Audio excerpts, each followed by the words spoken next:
Ayan guys, kung makikita nyo, may binili tayong maintenance para sa ating sa ating motor. Ayan oh. Ngayon ko masasabi na mas talaga, mas pricey ang pag maintenance sa mga automatic na na motor kaysa sa mga manual. So, ayan guys, isa-isahin natin. Unahin natin itong coolant muna. Ito medyo kasi medyo mahilig tayo sa mga long ride kaya bumili tayong coolant at chinik ko yung coolant ng motor ko. Medyo mababa na kaya kailangan na nating dagdagan. Hindi na natin gayahin yung ibang guys ibang vloggers na na pinapadre nila yung yung motor nila bago nila palitan ng coolant. Mga lang yun, mga content lang yun.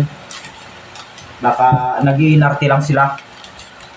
Siguro para mas malinis yung ipapalit na coolant kaya ginagawa nila yon. So, ang susunod natin ay ito.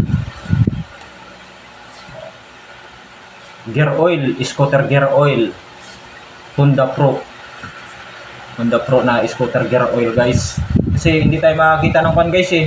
Bali ang gusto ko sanang bibili ng gear oil yung GBT gear oil ay wala tayong guys makita dito sa mga motor shop dito na gear oil. Kaya ito na ang binili ko, sa Honda na lang muna. Siguro pag nakakita ko ng susunod, susubukan ko yung GBT gear oil kasi maganda daw yun eh. Malapot daw yun guys.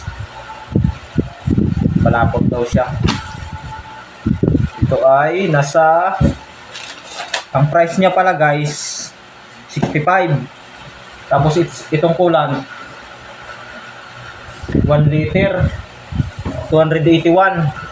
Bali total nila sa Honda binili ko ito guys, Honda coolant, Honda pati gear oil.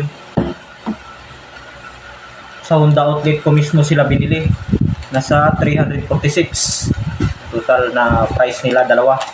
Tapos ito naman guys, ito ang huli. Ito ang gusto kong subukan. Kasi maraming review ng mga vlogger na maganda daw ito guys, itong motor.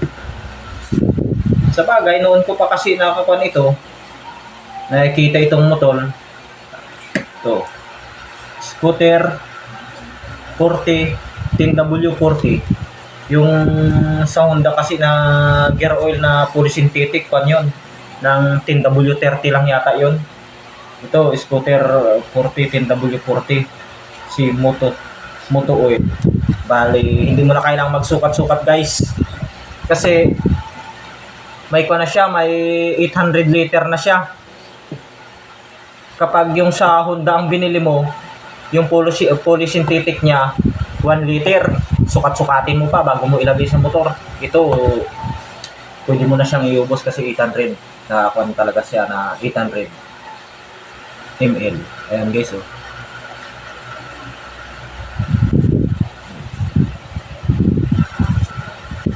Ayan natin yung itong gagamitin natin bali naman siya guys. Maganda naman yung mga review niya. Saka hindi siya mahilig sa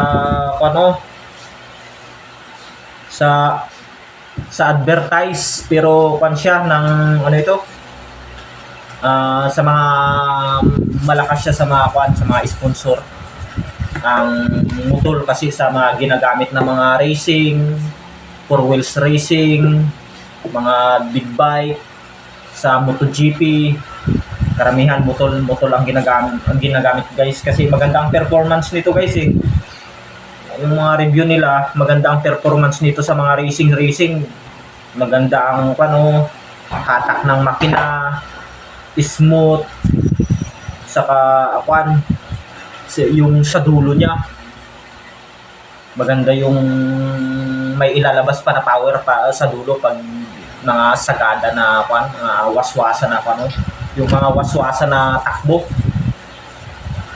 yung mga takbo ng 100 km per hour.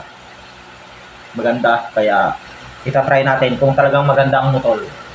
Masusubukan natin ito.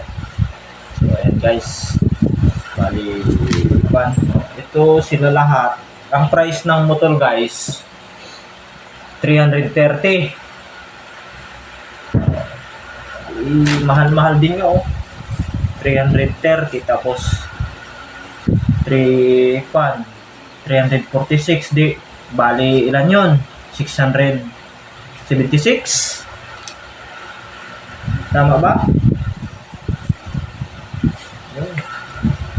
676 din ginastos ko guys pang lang para ma-maintenance yung kwan.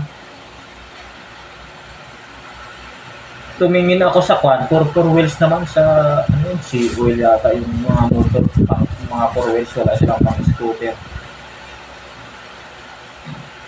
Tsaka ayan guys talagang may kwan siya ang motor may kwan talaga, ayan may kwan talaga siya. ML na parang thermometer o yung sukat na kwan ilagay mo, kaya hindi ka kailangan makuha yung Honda, wala.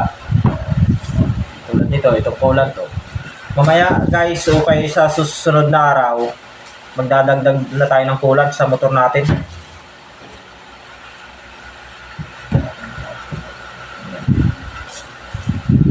Honda coolant,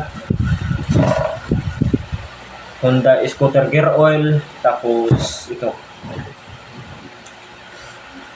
motor scooter 40 10W40 800 ml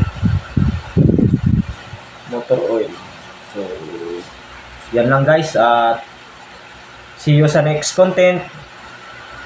Thanks for watching. Guys, ride safe lagi tayo, ride safe tayo lagi kapag saan man tayo pumunta, talagang lang. Tapos huwag kayo kalimutang mag-pray bago tayo umalis. Laging pray. Kasi wala namang panyan guys wala namang bayad yan pero may sukle. Para na rin kung nag-iingat tayo sa ating paglalakbay o pagra-rides, mas lalo tayong pag-iingatan ng ng Panginoon. Mahirap yung yung kamote riders ka na tapos hindi ka pa marunong tumawag sa itaas, ay lalo ka mapahamak. Bara-bara ka magpatakbo tapos So ayan guys, sa mga riders na tulad ko, ride safe lagi. RS lagi tayo guys. Thanks for watching. God is good all the time.